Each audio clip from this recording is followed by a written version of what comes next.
mic off to each of our presenters as they get going. So my name is Jean Hammond, and I'm one of the co-founders of LearnLaunch. And the reason why I'm selected to moderate this panel is really downstairs. Watching the clock and telling them to stop when they've talked long enough. So that's not very much moderation, is it? But the reason I'm doing it is because I've been a full-time angel investor for the last 12, 13 years. And so I've watched a whole lot of pitches. And we watched these guys a couple times on their way in.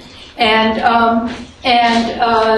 so it's actually a joy to have a chance to introduce a bunch of entrepreneurs who are going to do a great job telling you about their companies. So how many people in the audience have ever pitched for external money?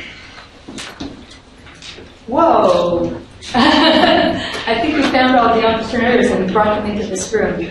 That's not true. We had 160 or something entrepreneurs registered. Shocked us.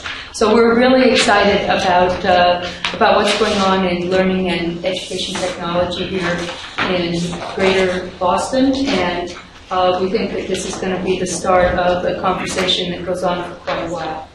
So I'm actually going to let each of the presenters introduce themselves as they come up as a part of starting their pitch, and each of them are going to go for about 5 minutes. We're really not going to do questions. We're not going to do feedback.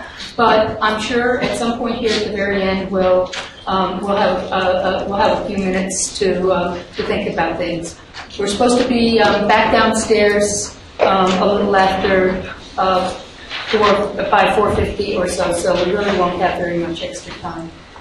So as an angel, when I'm watching a pitch, I try to think of a bunch of different things. I finally decided that the reason that I had 5 fingers was that I couldn't actually remember 3 things, and so 5 is a good number, and I can put it on my fingers. So I think about the product. What is the product? And how is it going to get into the market? What's the market's acceptance of that product? Is it a great product that will meet a need? I think about the promotion. Basically, how are we going to get into the market? Do we have a clue who the user is? Do we have a clue how to sell? What are all the parts of that? And then I think about the profits. Is this going to be a profitable company? Have they thought through a business model that's going to make a difference? I think about the plan. How far along are we, and what will be the next thing that we need to do in this company, depending on the amount of funds that we're able to raise. And of course, the last thing we think about is the people, because people are the fuel that make companies really grow, and so that's a lot of fun. So without further ado, we'll introduce our first speaker, Austin Morris from Academic Maryland.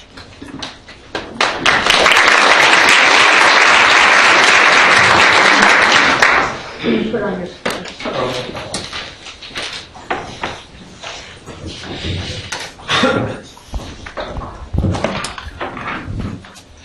Good afternoon. My name is Austin Morris. I'm founder and chief executive of Academic Merit. There's universal agreement that effective writing is absolutely crucial to success in college and career. And yet in 2011, 73% of students taking the NAEP scored below proficient in writing. 73%. And now the Common Core standards are actually raising the level of rigor in writing, threatening to cast a very, very bright light on this deficiency, as Seth Reynolds mentioned in his keynote address. Despite this alarming situation, I, speaking as a former teacher, can attest to the fact that writing instruction is the area of the curriculum that has seen the least amount of change over the course of the past few decades, actually. And even now, looking across a vast, exciting landscape of educational technology, it is the area that's experiencing the least amount of innovation. That's really not surprising, because writing instruction is hard. And moving the needle in writing performance takes more than a single lesson plan or a new piece of technology. It takes a comprehensive pedagogical shift that involves not just writing, but reading. And not just instruction, but professional development. Then and only then can technology be leveraged to maximize the potential impact of all of those elements. That takes time, it takes expertise, And it takes a deep, almost intuitive understanding of the needs of students and teachers. And that is also what we at Academic Merit represent. In the Common Core era, when it comes to writing, what's being asked of schools specifically is that they need to put in place a system for measuring student performance in writing over time. That's as opposed to measuring achievement, which is going to be handled by Smarter Balance or PARC. They need to obviously improve instruction, and they also need to expand that instruction across the curriculum, which is a mandate for the, as part of the Common Core. And of course, they need to do all of this on very tight budgets. What we at Academic Merit have done is to develop a suite of award-winning tools to help schools address all of these needs and to do so in a time and cost-efficient manner. Here's how. Assessments 21 provides classroom-based common informative assessments in reading comprehension and writing, all aligned directly with the Common Core. Fine-Tune is a first-of-its-kind online professional development tool that strengthens and calibrates teachers' evaluation of student writing to a Common Core aligned rubric, which in turn prepares them to evaluate Assessments 21 essays. And finally, Literary Companion is a text-dependent close reading tool that strengthens the very skills that were measured by Assessments 21. All of these tools reside in a cloud-based environment and are anchored in patent-pending IP. And what they do ultimately is to provide schools with data that they don't have right now. Data that can inform differentiated instruction and can also inform targeted professional development. So in a nutshell, what we're doing is we're providing the needle and we're helping to move it. And in the process, we are disrupting traditional pedagogy, and we're also disrupting the traditional model of professional development in favor of one that is online and data-driven. We have received ample recognition in this space over the course of the past few years, beating out a number of larger companies in the space on my dad. And as we move into this, in the segments in which we compete, which is professional development and classroom assessment products, which are multi-billion-dollar segments, we bring a number of advantages, not the least of which is our first-of-the-space timing and our first-of-its-kind teacher-generated data.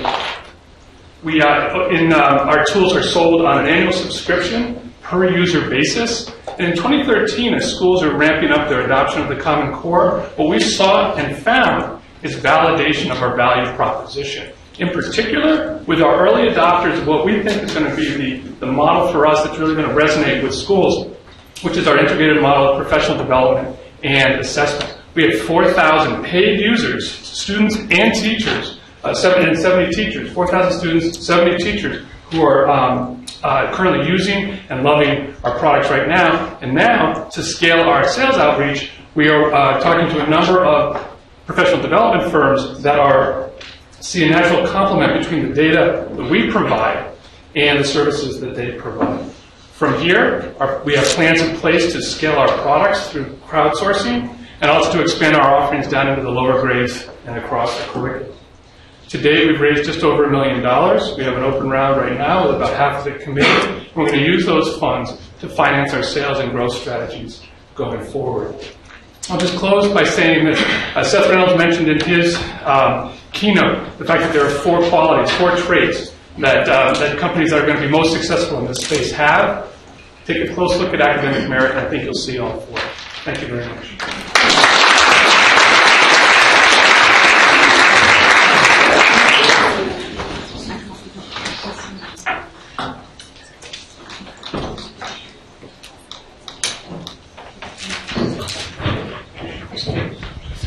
I forgot to say that all 5 of these companies are currently fundraising.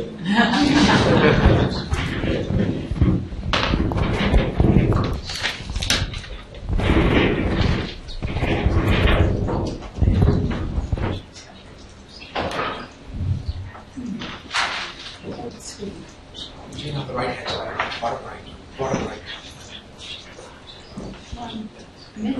I have a next presentation. Just come back.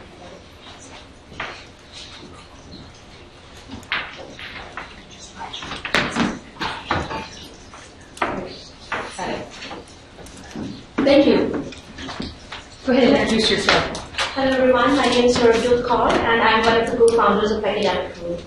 Academic Room is a social platform where academia meets industry. While today most of the companies in higher ed are focusing on the delivery of education itself, we are focused on the delivery of academic content and market opportunities for academics. The problem we are addressing is twofold. First of all, whether you're from academia or industry, today there is no place where you can go and find everything related to your discipline at one central location. By everything I mean content, people, and opportunities. And secondly, there is a huge disconnect between industry and academia. There is no platform where there is collaboration between industry and academia. And today, if industry is looking for academics and want to have them work on a specialized project within a specific discipline, there is no place where they can go and find them. So we are addressing this problem by Academic Room. Academic Room is a discipline ecosystem of content, people, and opportunities all at one central location. People in academia and industry are interacting with the content that is fed into our system in multiple formats. They are interacting with each other, and most importantly, they are bidding on the projects that are listed through our marketplace. So we have jobs and networking and content all at one place. So what we are doing here is highly disruptive because we are empowering the academics who, by providing them career options outside academia. They have been marginalized for centuries. They have been performing these services in exchange of honorariums or very low fee. But now they can actually set their own rate and bid on the projects that they want to bid on. And on the other hand, industry can gets unprecedented direct access to academia, and they can actually recruit high quality qualified individuals and basically get the job done at much lower cost than going with R&D companies or intermediaries like McKinsey. So the current status is we had a soft launch about 8 months ago, and this is what a discipline portal looks like. Once you click on the micro disciplines, the content further gets filtered out. And we launched about 8 months ago, and we have got a good amount of traction. 60,000 users coming every month, and 20,000 registered experts on the site right now. And we're based out of Harvard Innovation Lab. Our market is going to be, on the provider side, we are envisioning the academics and the industry professionals who are interested in freelancing, because we believe that every person who has a graduate degree is capable of freelancing. Online work market is 1 billion, which was in 2012, but it's one of the fastest growing markets, growing at the rate of 10% annually. On the employer side, we have industries that we have identified that require consulting, and we'll be focusing on underserved, less competitive, and high potential markets first. Our competition, there are several players in the market, but no one is exactly doing what we are doing. Competition includes traditional expert networks like GLG. They charge exorbitant fees. They basically cater to Fortune 500s and behave like research companies with offline intervention. Then there are Q&A services like Zintro that get your questions answered through facilitating phone calls or video chats. InnoCenter is a crowdsourcing platform, but here only a few winners take all, and the rest are all participants. And lastly, there are freelancing sites like Odesk and Elance, but they specialize in IT and marketing and administrative jobs, and cater to small businesses, mainly outsourcing it to India. So no one is exactly doing what we are doing. So we are a social marketplace where people are actually interacting with their peers. They are consuming content, and at the same time, they are bidding on the opportunities right from their dashboard every day. And so we want to attain Odesk and Elance kind of effect, but for 10,000 disciplines and micro disciplines. So that's our long-term vision. Our business model is going to be 15% commission off every transaction, and we'll charge a small listing fee to companies just to make sure that right projects are coming on the site. And our average project is going to be $5,000. And in terms of customer acquisition, we're going to use two-pronged approach. For larger projects, we will be targeted by sales team, and the smaller projects will be using PPC advertising and inbound marketing. And we believe that the network that we have and the user-generated content that is growing every day is going to be a major force in bringing in the traffic, and it's going to act as a multiplier and lever for our business. Our management team consists of myself and Harpreet Singh. Harpreet Singh, I have over a decade of experience in running IT projects, and have worked for companies like Fidelity and State Street. And Harpreet brings in both sides because he has lived, he was on Wall Street for a couple of years, and then he did his PhD at Harvard, so he brings, he has lived both worlds. Stop. Next slide. So we are looking for funding, and this is our information if you're interested in talking to us. Thank you.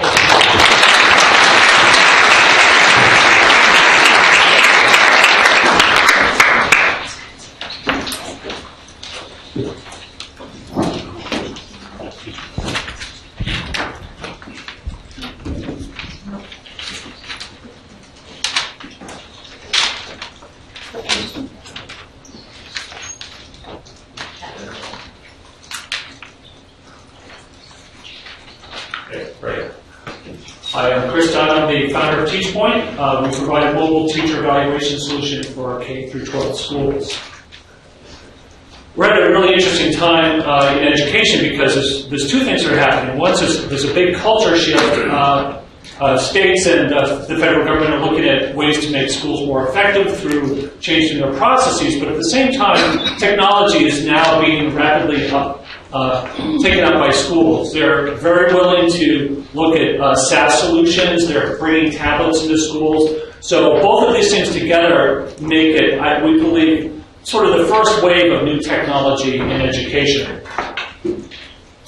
TeachPoint provides a teacher evaluation platform. So we have a native iPad app that administrators can use. Essentially acts as their own personal database of teacher and evaluation information. They can carry it from classroom to classroom, do evaluations. It can be used with and without Wi-Fi, and automatically notify the teachers electronically when observations are created.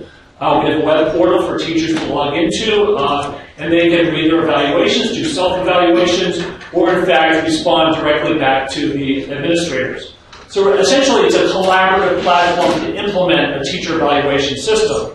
However, we don't provide the system itself, but we do provide a library of forms and so forth, but we feel we're process and form agnostic. We provide a platform upon which a school can customize their own evaluation process. And of course, we have electronic signatures and photos, and we can attach documents and do a number of other things. But what we really focus on is providing two-way communication between administrators and teachers, because we feel that that's really the professional development aspect of the evaluation process. And what a lot of superintendents realize is that if you're going to spend the time to do an evaluation process and create an infrastructure, you want to spend most of the time with the 98% of the teachers that are really motivated and interested in making the experience better, and not so much on the 2% that might need remedial help. So we provide tools for system administrators to implement the system. It takes 4 easy steps. We integrate with school information systems, and we provide tools for the central office to manage and track the evaluation process over time. The core team is myself. I've been in software development for 25 years, 10 in mobile and web. Diane Kelly is the Director of Business Development and Sales, and Chad Vermelli is the Director of Operations. We launched the product in the fall of 2011, so a year and a half ago, with 2 districts that were really our co-developers with the product. And in the last 12 months, we've signed on about 100 school districts and 22,000 users. So we've seen a lot of success in the recent past. We feel that TeachPoint is well positioned in the SAT to make it very affordable for any school. Really, the big competitors that were out there before the Race to the Top program took place were really way too expensive for most schools. They're very expensive, plus $20,000 plus per year pricing, which means only the wealthiest communities can really adopt those types of systems. On the other end of the spectrum, some schools try homegrown systems, but they don't have the enterprise capabilities that you really need to do to have to implement a system of teacher evaluation. So $20 per year, very affordable, easy to purchase, doesn't really hit any of the RFP requirements for schools. We sell directly to schools and districts. So our plan really is to bring investors in and really expand on their success. We've been mostly regional, most of our schools are in Massachusetts and Vermont, and to accelerate R&D. So what we're looking at is to try to continue the vision of what is really a unique mix of the social interaction, the flexibility, and the auditing. So if you sort of think of the tool, what we really want to be is something that's as flexible as Google Docs, but has the social interaction of LinkedIn, but at the same time has the auditing and security of a QuickBooks, because you're really dealing with private information, and you have to be very careful with that. And on top of that, we want it to be mobile enabled as well. So right now we're in teacher evaluation, but we believe that the technology we're developing is very applicable to student assessment, and after that, even non-educational human resource management types of systems. So, thank you very much.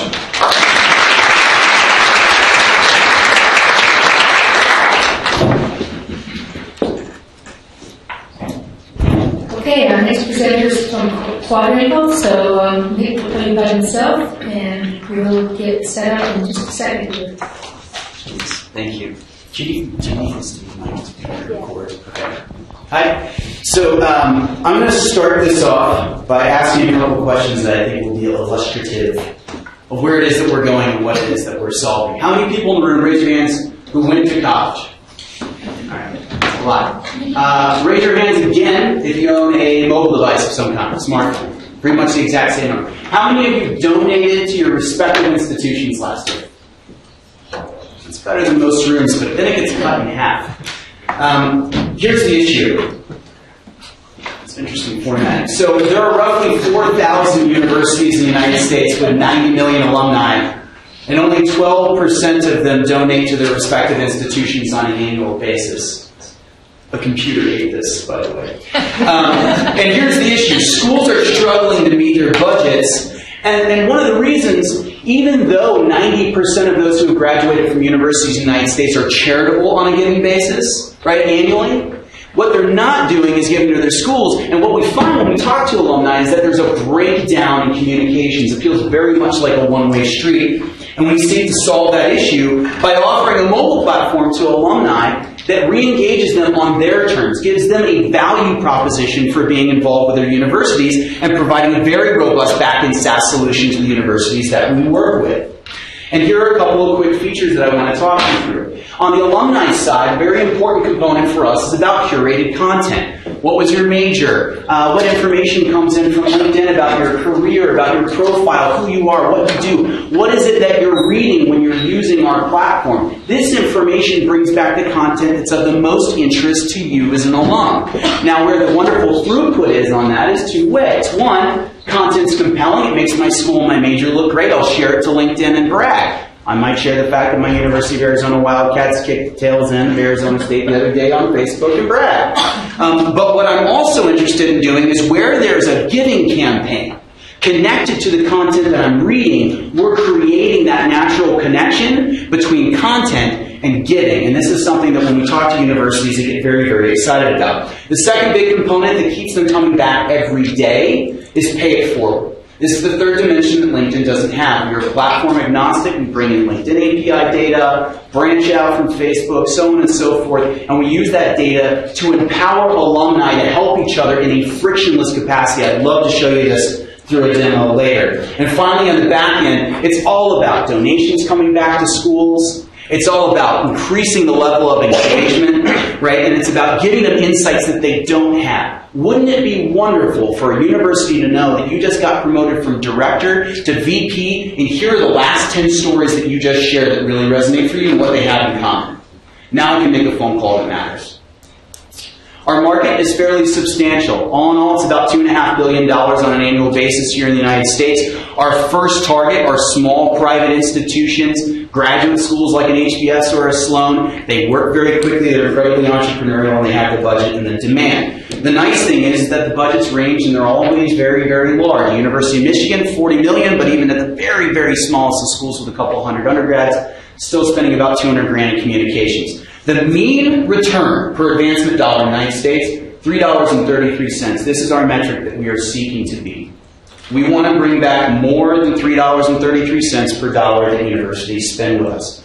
Our go-to-market strategy, very clear. Just as I mentioned, those professional and small private schools, they move quickly. We're in discussions with a number of them. Client success within higher ed begets marketing and sales velocity, but we're also currently in discussions with some partners like iModules and Blackboard from conversation this morning. Sales traction's been great. Almost no outreach. Harvard called us. We didn't call them. That's awesome to hear. I know on MIT they didn't call us too. Right now where we are, we're bootstrapped. We're about 50% of the way through our product. We are raising money. Come write a check. And hopefully we can move forward together. I thank you very much for the time. Our team, really quickly though, I come from a background of launching products into higher ed, a GM and VP of sales and strategy in a number of businesses. Our CTO is a well-vetted venture CTO, and our head of design has done projects for everybody from Nike to San Francisco State. That's my info. Come see me.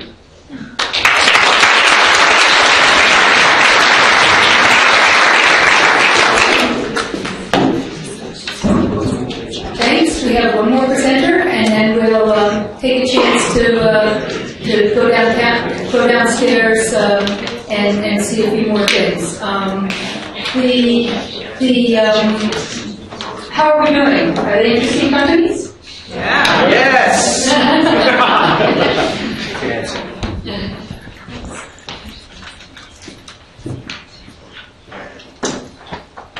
Okay. All right. Hi, I'm Ben. I'm the co-founder of Socrative, and we're a classroom tool to measure and visualize student understanding in real time. We believe that assessment is flawed. Currently, testing practices are working against teachers, students, and the overall learning process. And we're going after two specific problems. First, we think that the classroom lacks real-time visualization. Teachers are getting too few data points throughout the class in order to make informed decisions. And we know that there's a lot more data to see. We also think that quizzing and testing is an extremely manual process. Through the creation, the printing, the distribution, and the grading, teachers are spending way too much time on that manual process. As a result, we've created Socrative. Socrative is a classroom tool, as I said, for measuring and visualizing student understanding. What we do is a teacher engages students in pre-made quizzes, single question activities, short answer responses, or games. The students quickly answer these activities, our system grades them, and provides data reports back to the students and teachers in the moment, in the classroom when it matters, so that teachers and students can determine what to do at that moment. Do I stay where I am? Do I go back and reteach a concept? Or do I move forward? It puts the teacher in control of using their time and figuring out how to best work with the students. A key to the platform is that it's accessible across all devices and all platforms. We work on tablets, smartphones, laptops, desktops, which still exist, yes they do in classrooms. And we also have iOS and Android apps. And we work on all browsers. Our second most popular browser by our users is Internet Explorer, believe it or not. And this isn't Internet Explorer 10 on the new Surface tab. This is Windows Internet Explorer 7 and 8, okay? So in the education market, you have to understand who you're dealing with, and you have to supply tools that work in all environments. We're supporting bring your own device, and we're supporting one-to-one. We want to be in every classroom helping to provide a solution. It's been working. We have over 1,000 teachers signing up per day through our freemium model. And since August, we've had 150,000 new teachers join our community. That brings us close to 250,000 teachers in the last year. And you ask, okay, they're coming in free, but are they using you? Yes, they are. We've had 336,000 quizzes used in our system, and over 170,000 of those quizzes have been shared. What that's doing is that's creating a community amongst our teachers, where they're passing content amongst themselves that's created in our system. They're improving that content, and they're improving the quizzes that they're providing the students. making an overall better product for everyone.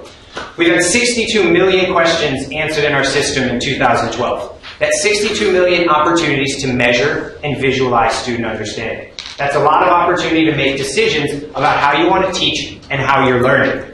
We have over 100,000 daily users between our teachers and students. We see the market is 1.8 billion. It's a formative and a summative assessment mixture, and we do both. 50% of our usage right now is on summative, and 50% is on formative. And we're going to figure out which way we want to tilt, but right now that's perfect for us because it's getting used often and our teachers are getting very sticky and they love us. The first two tools we're going to make obsolete, hardware clickers and the Scantron. This is how we're going to get into schools and how we've been doing it. We don't think that we can sell directly to schools ourselves, so we're going through a partnership channel. We're going enterprise solutions through good partners. Apple Higher Ed we're partnering with. We're partnering with resellers who know the K-12 market. And we're also working with new tablet manufacturers who are looking for apps to go on their education-specific tools. They will be putting us in the hands of the teachers and students. And we are a successful app that makes their product better.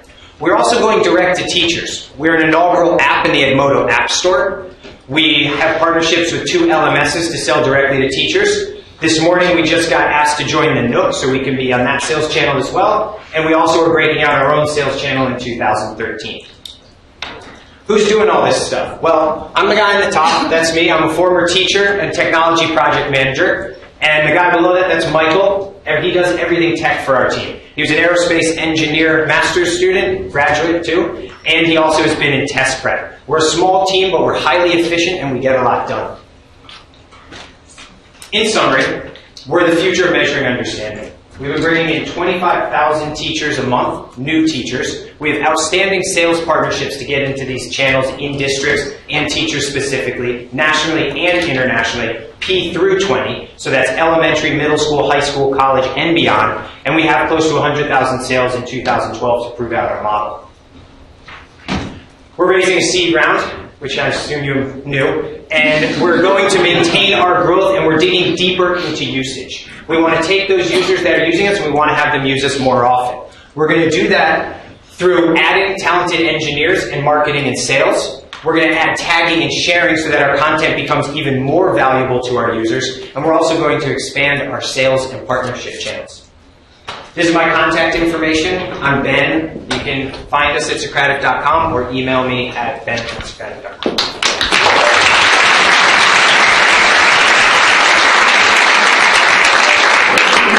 Okay, well, I think that's our 5 companies. So we didn't have Socrative give us their app for you to all vote with, but why don't we just take a show of hands and see how people thought we did. Okay, academic merit. Who thought that was pretty cool? Yay. And who thought academic room? Yay. Okay, and our next one was teach point. And quadrangle. And Socrative. Okay, now we know what you guys are thinking. Now we just have to find some more investors. Okay, so wait, we have somebody who wants to make a comment? Gene, you've heard a lot of these. How did these do generate any observations? Well, everybody's scaling who's in this picture, so there's lots of stories about lots of users. I'm just wondering from your perspective, any takeaways? Well, again, I think from my perspective, we picked the ones that we thought were in fundraising, that were really credible and doing a great job. We think that in most cases there'll probably be a few more things to add on to make them be able to, you know, become as sticky and have as powerful business model as possible. But yeah, we're pretty psyched here. Okay, we have another hand up. I just want to say that I'm a teacher and I use Socrative and I love it. I use it.